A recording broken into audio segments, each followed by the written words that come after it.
Welcome to Your Cyber Path, the podcast that helps you get your dream cybersecurity job by sharing the secrets of experienced hiring managers and top cybersecurity professionals with you. Now, on to the show. Hi, welcome to Your Cyber Path. I'm Kip Boyle, and I'm here with Jason Dion. Hi, Jason. Hey, Kip, how's it going? I'm doing really well today. In fact, in my head, what I'm thinking about right now is how cool it is that you and I now have a course up on Udemy. It's called Implementing the NIST Cybersecurity Framework. It's been up there for like about a month, and I keep getting these emails from them telling us like what our student count is. And the last one I saw yesterday, it says something like 1,100 students, and it's only been up there for what, a month? Something like that? Yeah, it's been going fast. People are really loving the course. The reviews are great on it. And what I like about the course is it's really different than a lot of the other courses I do. In a lot of the other courses I do, it's very tied to a certification, and it's very theory-based of, hey, here's what the CIA triad is and things like that. But when you and I partnered up on this NIST course, we wanted to make sure it was very practical and hands-on. And it's almost kind of the guide of running your business, right? It's how you do these NIST cybersecurity assessments on organizations every day, and we walk people right through that. And I really like how that turned out. It becomes very practical and very usable in the real world. Yeah, especially, how do you find your top risks?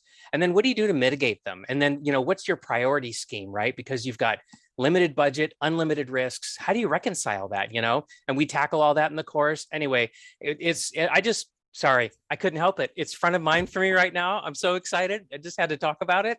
But listen, our guest today is Nancy Hunter, and she's an experienced hiring manager. She agreed to be on the show to help the folks in our audience. Again, just, what's our theme here? Our theme is you really need to understand what's in the mind of the hiring manager. How do they see candidates? And the better you can do at getting into that headspace, I think the more irresistible you will be as a candidate, right? So Nancy's here. Let me tell you about Nancy. So she's a vice president. She's the chief information security officer and the data privacy officer at, wait for it, the Federal Reserve Bank of Philadelphia. Wow. Hi, Nancy. Thanks for being here. How are you? Hi, Kip. Hi, Jason. Thank you so much for having me. Before I begin any presentations or talks, I need to say, yes, I work for the Federal Reserve, but everything I say today are my thoughts, my ideas. They are not reflected upon by my employer or the Federal Reserve System or anything like that. So happy to be here, and thank you for the opportunity. Well, that's fantastic, Nancy. I appreciate the caveat. And, people who have listened to other episodes that we've done know that you pretty much said the same thing Jason says all the time. So you're in good company. That's great. That's great. Because I don't think you're out of your other position yet, are you, Jason? You're close, aren't you? Friday. Yeah, retirement's Friday, so it's exciting. It's coming up. By the time people listen to this, retirement. Yes. Oh my, that's wonderful. Congratulations. That's wonderful. Yeah. Well, and so then once you're retired, maybe in hindsight, with a little bit of self editing, maybe we can talk a little bit more about some of the things you've done in the past. So anyway. Well, listen, everybody, Nancy has so much great information to share with us. Let's get right into it. The first thing that I want to know, Nancy, and a lot of people will probably ask you this because they asked me and Jason, how did you get into cybersecurity? I mean, when I was a little boy, I was not running around telling everybody that I was going to be a cybersecurity person when I grew up. What happened? How did it happen for you? I fell into cyber. So I have a math degree, and I was already geeky. So I was in technology. I was an application development manager in the middleware space. And somebody said to me, I'd like to build a third-party risk program. Would you want to lead that group? Knew nothing about it. Actually, the job title was OSP manager, and I didn't know what OSP meant. It meant outside service provider. I had to look it up before I interviewed. So it gave me an opportunity for a very large bank to build their third-party risk program for a credit card division. And it just did really well. I was invited to become the governance lead for the whole bank. And it took me into cybersecurity, and I've never looked back. But it came from me saying yes to an opportunity that I didn't know anything about, but was willing to try. Boy, that's a common story, right? That's kind of my story conceptually. I was just doing a technology job, but I was doing it in a classified computing context, and so I backed into it, right? And I kind of liked it, and so I volunteered to do more, and that was easy because everybody else was like, computer security, bleh, this stuff stinks. You want to do it? Here, do it all, right? So just I think being open to opportunities, right? Exactly. Being open to opportunities and being open to learning, because I didn't know anything about this area. And going into it from the third party perspective, it meant that I got to look at all of the controls related to cybersecurity, because when you outsource a service, you do not outsource the risk. So I was very fortunate that I got thrown into the pool and said, go swim. And I swam as fast as I could. And I learned from everybody I could possibly learn from. I remember a guy sitting with me teaching me about encryption. I had no idea. But people were kind enough to give me their time and their energy, and I was soaking it in and trying to learn everything I could. And you had a math background, so that was helpful. Yeah, math and chemistry. And I started out as an actuarial student, and I still think learning how to solve problems is what's been helpful throughout my entire career. I'm still solving problems. They're not specifically math problems, but I'm still solving problems. I want to point something out that Nancy just said. She said you can outsource the service, but you can't outsource the risk or the responsibility. Nowhere is that more true than cloud computing. Everyone these days wants to move to the cloud. They think it's going to solve all their problems. And really all you're doing is moving your servers to somebody else's servers, right? You're still responsible for the data. You're still responsible for the governance of it and the oversight of it. They may do all the technical back end, but you're still got the responsibility for that. And I see a lot of CIOs who miss that key distinction. And I just think it's important for our audience to remember that, because when you're in an interview, and somebody talks about you're outsourcing a service or you're outsourcing to the cloud, you still own that. You still have the responsibility for that. And so it's one of those things that in a lot of organizations, while the tech roles may be getting outsourced to these third-party providers and cloud providers, where a lot of those roles are happening, the actual governance and the GRC part is still staying with the organization because it has to. So as you're thinking about which jobs you want, GRC is one of those jobs that's really hard to outsource. In fact, I don't think you really can outsource it because you still have to own that responsibility. Great point. Exactly right. You own it, accept it, and take it from there. Yeah, there's a little saying that I like about cloud computing, and it's this: the cloud is just somebody else's computer. Yep. Exactly. It sounds magical. It's not. Right. And I personally love the cloud. My company, everything we do, we run on the cloud. Yeah. We try Cloud to do first. everything. We're cloud first. We're actually serverless first as well. We try to do everything without servers, right? Which means we've then taken that layer of abstraction even further and let Amazon deal with all the underlying servers for us. And we don't have to worry about it. But we still own the responsibility to make sure our stuff is secure and those services from end to end are secure. So if you're listening to this episode and you're thinking, I need to build a home lab, right? Because everybody says, you need to build a home lab so you can, practice on this stuff. Don't do it in a garage. Don't do it in your basement. Do it in the cloud. That's the best place for people to build a home lab these days. It's just, that's the future. The future is here. So I think that's a way you can, if you don't know what cloud is yet, that's a great way to get in there and figure it out. Hey, Nancy, when we were doing show prep, we were talking about different things that, that were important to you that you wanted to make sure that you shared with our audience. And one thing that you talked about was how important it is to promote from within and to hire true entry level folks. And the last time we had a guest on, it was Naomi Buckwalter, and she talked a lot about gatekeeping and how employers are just doing too much of that these days. So what are your thoughts? I know Naomi, and we are kindred spirits in wanting to make sure that there's a space for people to enter cybersecurity. I believe that there are some transferable skills and some personality traits that just make you a great cybersecurity employee. One is that you're hungry, that you want to learn. And so that ability, I can't teach that. I can't pay for that. I don't necessarily look for this whole group of I've been doing this, that specifically with cybersecurity. I'll give you an example. I just hired a librarian, great skill set. And she wants to learn. And in that really brief period, she's only been with me a couple of months, she's already gotten a whole bunch of certifications and done some self-learning. I can't teach you that. So yes, I encourage people to hire entry level and make it truly entry level, not 5 years worth of experience, but be open to other backgrounds. And you will find that those people, one, are loyal because they're so happy to get into the field, that they are learners, that they want to learn. You can give them almost any task and they'll take it to the next level because they're trying to learn and they don't know where that boundary is. It's not, oh, that's not my job. They don't know what their job is. They're just trying to do the best they can. And to do that, you can promote from within. So whenever I lose somebody in my organization, and this was certainly radical when I first started, whenever I lose somebody in my organization, I demote the position to an entry-level position and then try to move somebody up to take on the role that the other person had had. Opens up a door for somebody new and opens up a door for somebody who's already been with you by expanding the scope of their role. So it's a win-win on both fronts. I know it's not always possible to do with startup companies because they need expertise when they first come in. But for many, many other organizations, there are opportunities out there for entry-level positions to just try it. And you might not have 100% of the qualifications, but if you have most of the qualifications, there aren't unicorns out there with 100% of the qualifications for what most people can afford to pay for. So apply, just apply for the job, do it. Interviewing is a skill.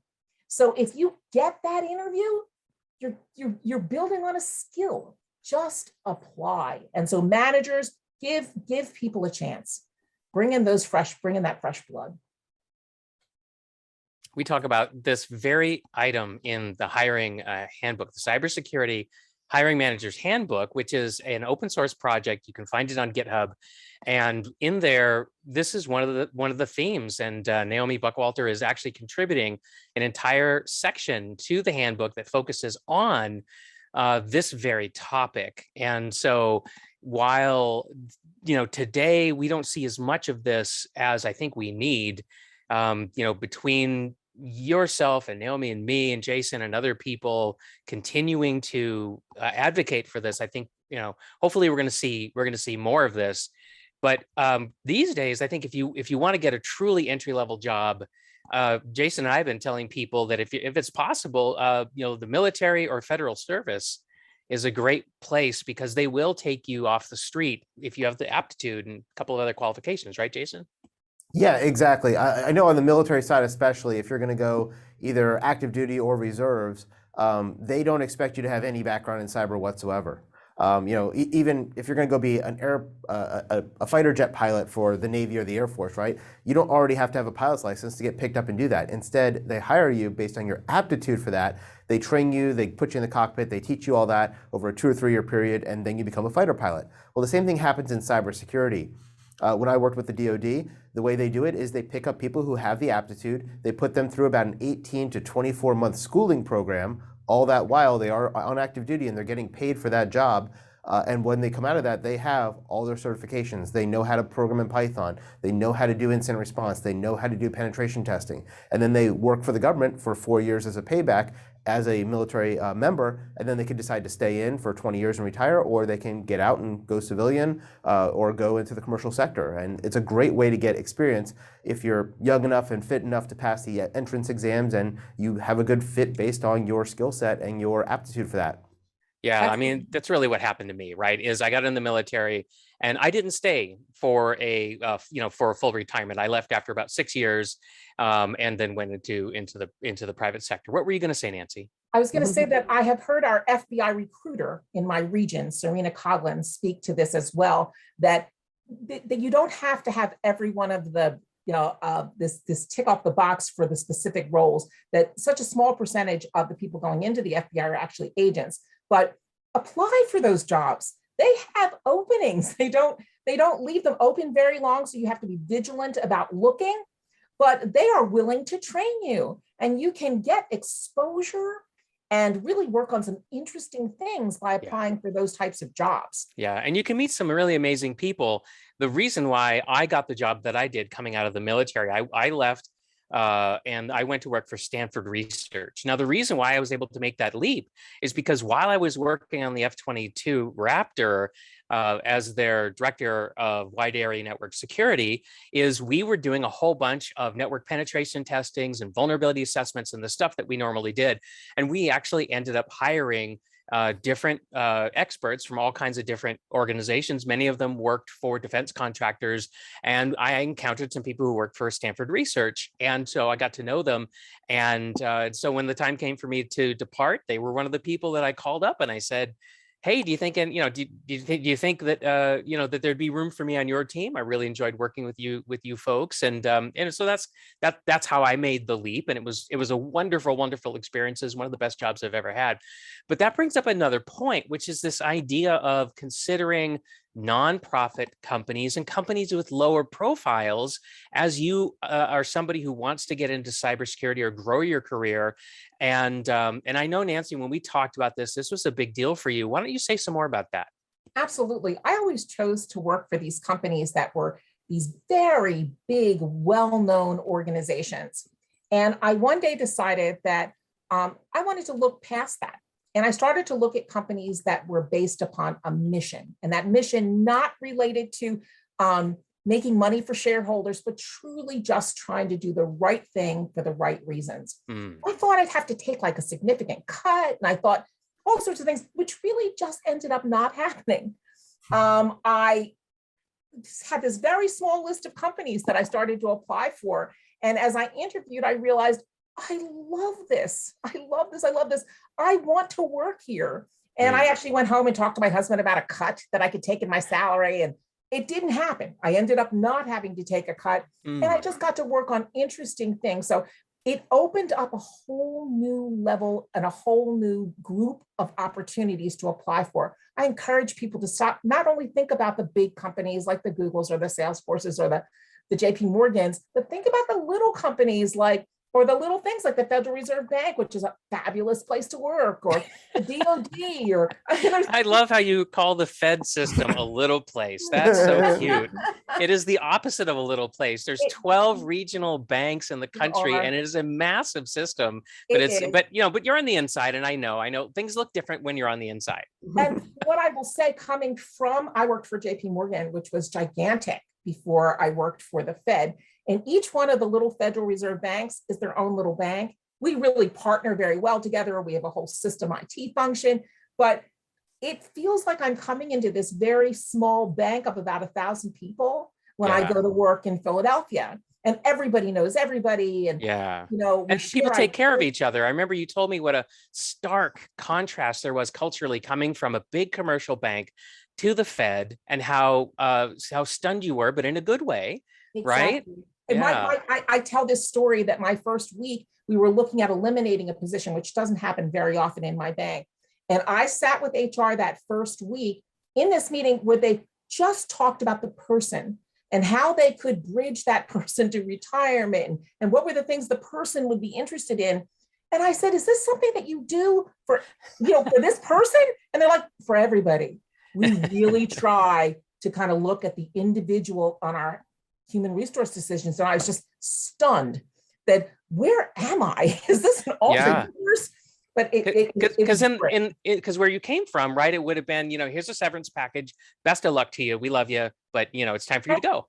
And a great severance package. But this really approaches this very differently. And we actually took and trained that person into another role, and all sorts of other great things that happened. I can't say it can happen across the board for every role, but they really do try to look at the individual, because they are small. It's 1,000 people that you're trying to manage versus 100,000 people that you're trying to. Right. And so they have the bandwidth to be able to do that. Jason and I run small companies, right? I'm a small business owner. Jason's a small business owner, and I love making opportunities for people. And so, I think it's a great idea to encourage our audience to look at nonprofits, or just, there's a lot of B2B companies that as a consumer, you just never hear about. So go on LinkedIn Jobs, go other places. Jason, what's your take on this idea of nonprofit companies or overlooked companies in the job search? Yeah, I think, especially the small and medium-sized businesses are ones that you might want to target, especially as somebody trying to get somebody to take a chance on you at the entry-level roles. Earlier we talked about the fact that if you're a small startup, you need somebody who has all the exquisite skill sets to be able to do the job. That has not been my experience in my company. We're a small company. We're 15 people as of this recording, and we're continuing to grow. But for us, we hire a lot more for aptitude and knowledge and the ability for them to gain that knowledge, right? So I may not hire somebody who has 100% of the skills, like you were talking about.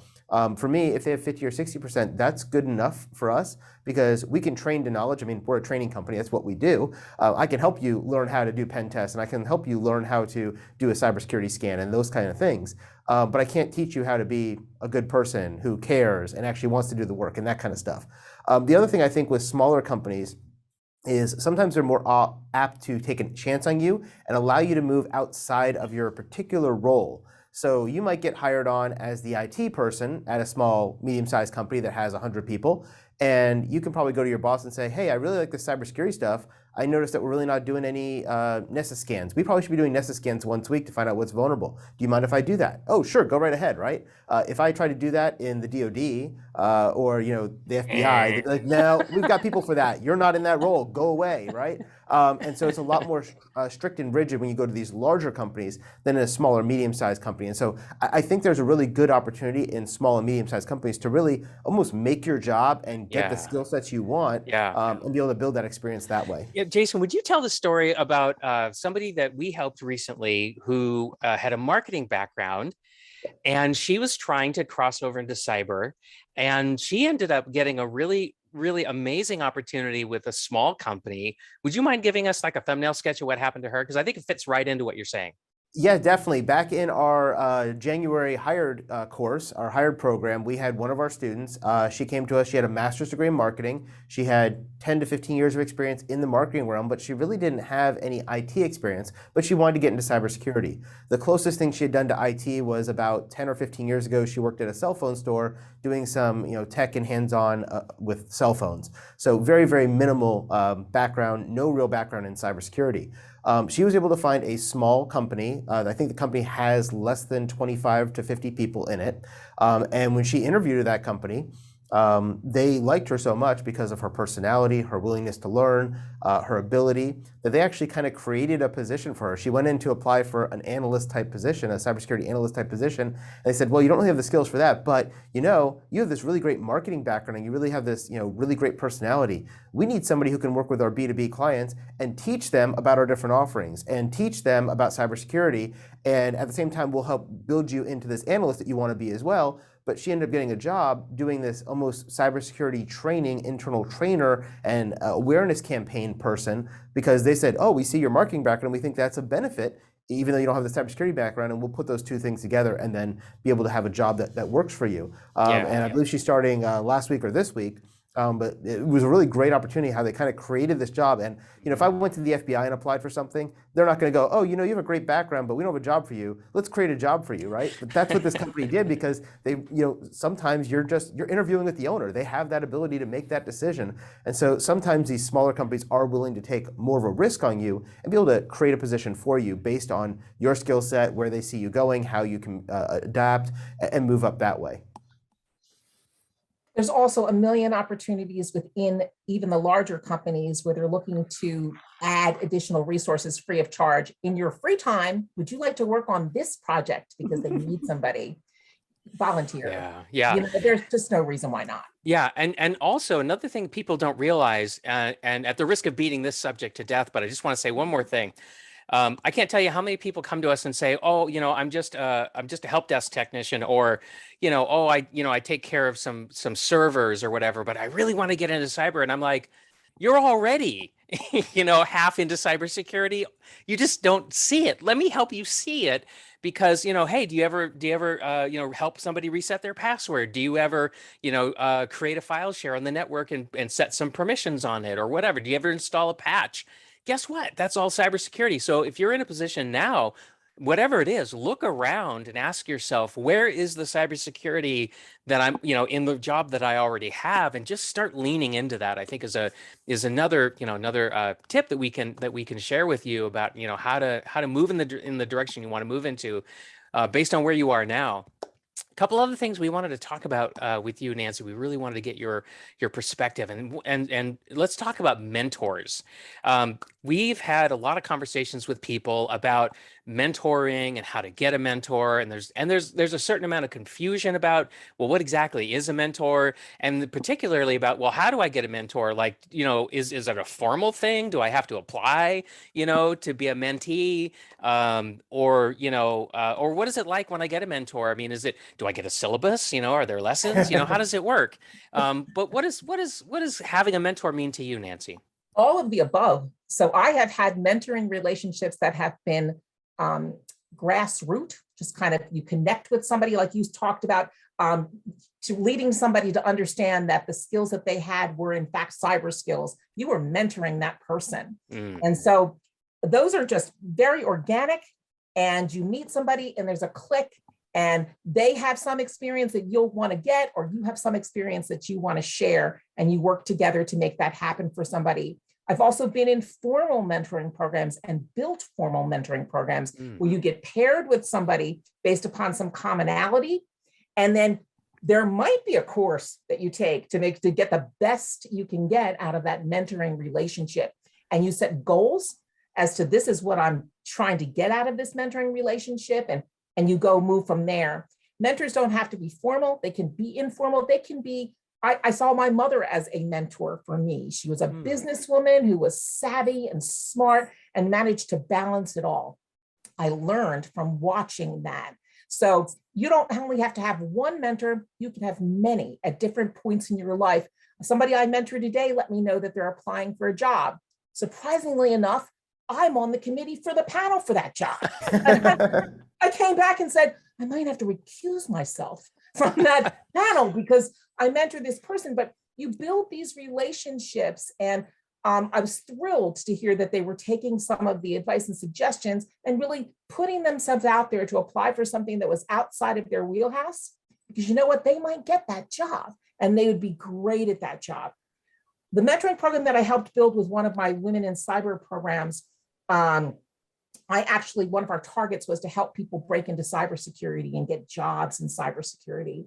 And so we attached people that were seasoned, that were hiring managers, with those that were entry level and just either in college or having graduated or just trying to learn to break in.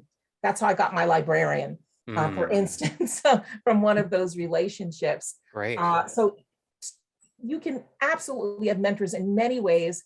Don't shut the door, learn what you can, but come to an agreement with that person around, what are you trying to get out of this and how can they help you? Yeah. As a mentee, you are accountable for setting up those times in that relationship. So right. that's what I'll say too. Don't think your mentor is going to do that, set up this time with you.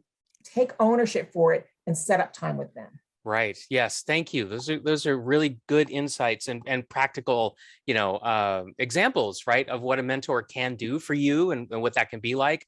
I know some people are very shy about asking somebody to be their mentor. And so, one of the things, Jason and I talk about in the course that we run is that, hey, you need a mentor. However you get a mentor, you need a mentor.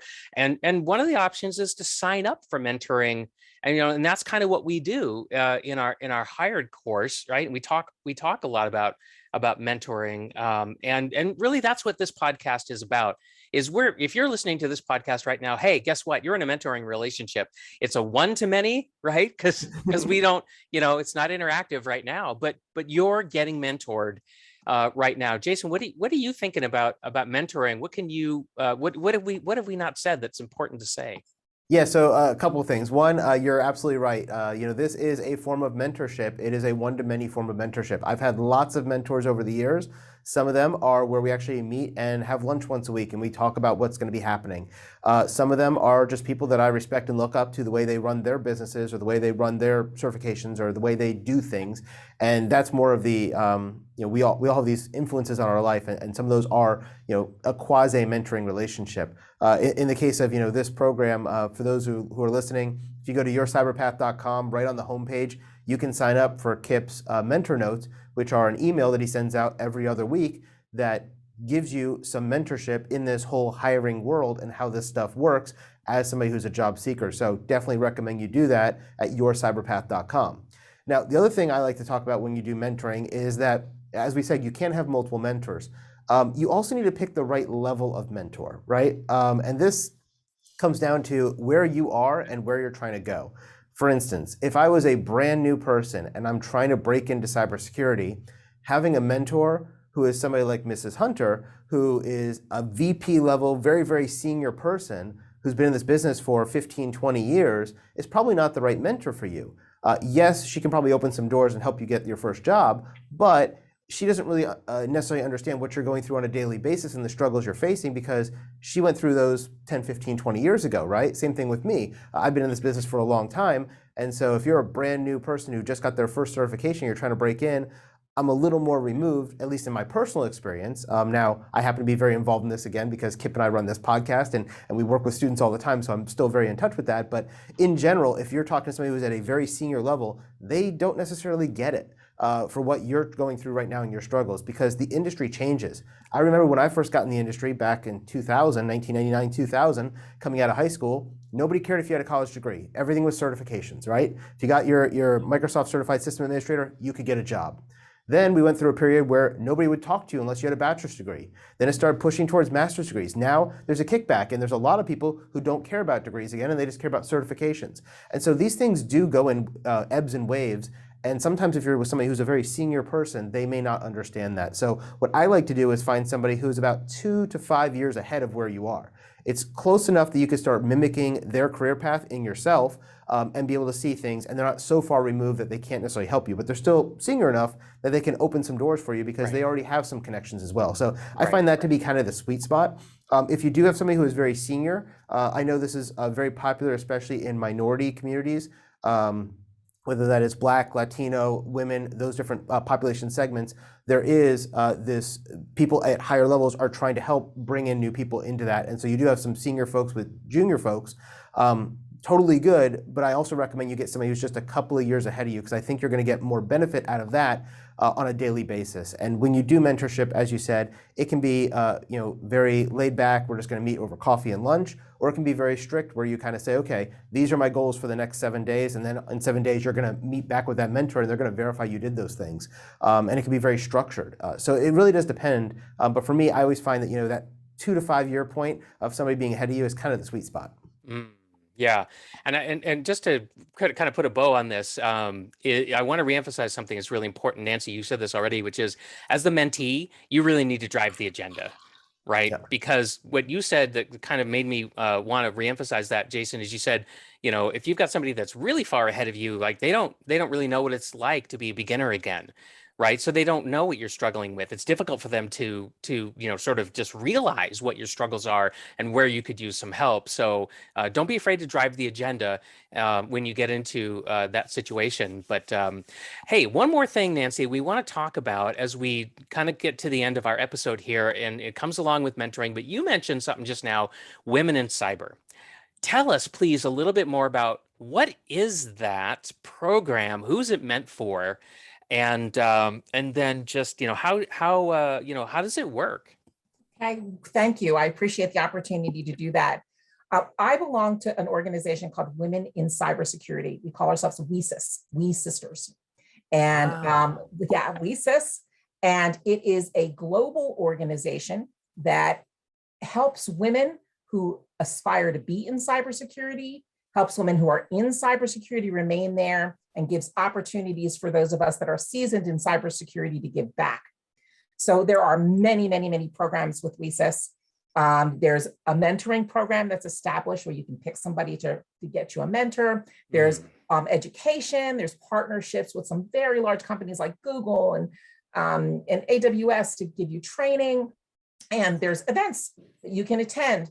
But more importantly, there's local affiliates. And I am the president of a local affiliate that supports Pennsylvania, New Jersey, and Delaware. It's called the Delaware Valley Affiliate of WeSIS. And we provide free mentoring. We provide free training, free events, just to encourage people to support one another. This was an outgrowth of a smaller grassroots organization that we had held in Philadelphia, and then realized that we could partner with a larger global organization, WeSIS, to have a bigger reach. So we have taken those opportunities and are encouraging people to join us. So, again, Pennsylvania, New Jersey, and Delaware, I know that there are multiple affiliates, and we just are there. We're listening boards. We are there. I love the idea, as Jason had said, with a 2 to 5 year window for mentors. Well, we encourage people to become that first mentor after 2 to 5 years. And that support helps them to have the courage to say, I've now been doing this for 2 or 3 years. Maybe I can help someone else. So I encourage you to look outside. There are other types of affinity groups, as Jason had mentioned, for people that are African American or women or Latino. And there's no reason why you can't join multiple ones. I do. I joined multiple ones, and I gained something from each one. And there's different chapters of WESIS, right? There are absolutely different chapters of WESIS. I said, I'm just the Delaware Valley division, but there's a chapter that's specifically for students who want to come into WESIS. So that different stages in your career, you can find an organization there. There is a small fee to join the WESIS global organization, and that fee can be reduced if you're already doing a government type job or if you work for a nonprofit. But, and we have scholarships that for those people who cannot afford to be there, on their own, there are scholarships and just support network that is invaluable.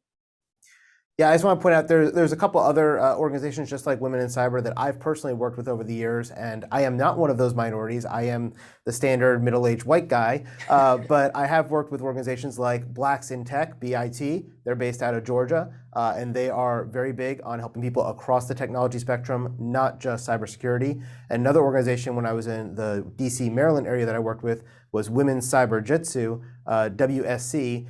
And they are another great organization that does a lot of the same type of things where they are focused on training, outreach. They even have a program down to middle school and high school girls to try to get them interested in cybersecurity and start bringing that path forward as we try to fill some of that cybersecurity gap. So there's lots of great organizations. And if you're not a minority, like me, I'm not a minority, you can still be involved with a lot of these organizations because they still have a need for people to serve as mentors, people who can help train, people who can help with fundraisers and all sorts of other things. So there's lots of good opportunities to get involved either as a participant or somebody who's trying to help the organization.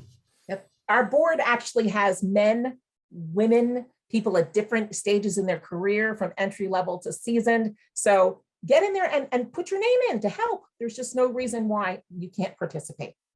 Yeah, that's great. Thank you so much for talking about WESIS. Now I actually know how to say the acronym. I had no idea how to say it. I've encountered the org many times, but I was like, that's probably a way to say that. WESIS. Yeah, I love that. That's a great mnemonic. Well, thank you so much, Nancy, for being here. I think it's about time we need to wrap up our episode. But I wanted to give you a chance to just, any final words for the folks in our audience who are either trying to break into cybersecurity or trying to grow their cybersecurity career. Any other thoughts for them? Yeah, you're limited by yourself. So the answer is always no if you never ask. Ask, apply, try, reach out, because you'll find that people are willing to talk and encourage you, and the answer could be yes. So you're limited only by yourself. I love that. I love that. Jason? Yeah, I think, exactly what Nancy said, ask. And I think the other thing is when you ask somebody to be your mentor or if they'll give you their time, you need to phrase it. A lot of things we talk about is how you phrase things, right? And I know you've used this before, Kip. When you ask somebody, it shouldn't be, hey, what can they do for me? But you want to ask them, hey, would you be okay if I bought you coffee and you tell me about how you got into cybersecurity, right? People love talking about themselves. So that's a great way to kind of introduce and broach this concept because I've had a lot of people who say, hey, will you review my resume? It's like, well, I have a million people asking me that. I don't have time to do everybody's, so no, I'm going to say no, right? But it's like, oh, will you meet with me for 15 minutes and talk to me about how you got into this or how you overcame this challenge or blah, blah, blah. Usually you'll say, yeah, I'd love to talk about that, right? So the easier you can make it for the mentorer, because most of these people you want to work with are very busy people. I'm sure Nancy is tremendously busy in her job at the Federal Reserve. And I really appreciate the fact she took 30 minutes out of her day to come and meet with us to share with all of you. And when you're trying to find people like that, you have to make it easy for them because their schedules are just so darn busy. That's my 2 cents there, Kip. Appreciate it very much. Okay, Jason. Well, I think that's a wrap. Why don't you close us out? Yeah, definitely. I want to thank everybody again for joining us. I want to thank Nancy for joining us and spending some of her valuable time with us. If you would like to leave a review for the podcast on any of your favorite podcast players, we would really appreciate that. Your podcast reviews really help the podcast stand out and have other people find it, and so they can get the help as well. So until next time, we'll see you on the next Your Cyber Path. Bye, everyone. Bye, everyone. Thank you for listening to this week's episode of Your Cyber Path. Don't miss an episode. Press the subscribe button now. If you would like to learn more about how to get your dream cybersecurity job, then be sure to visit yourcyberpath.com, where you can access the show notes, search the archive of our top tips and tricks, and discover some fantastic bonus content.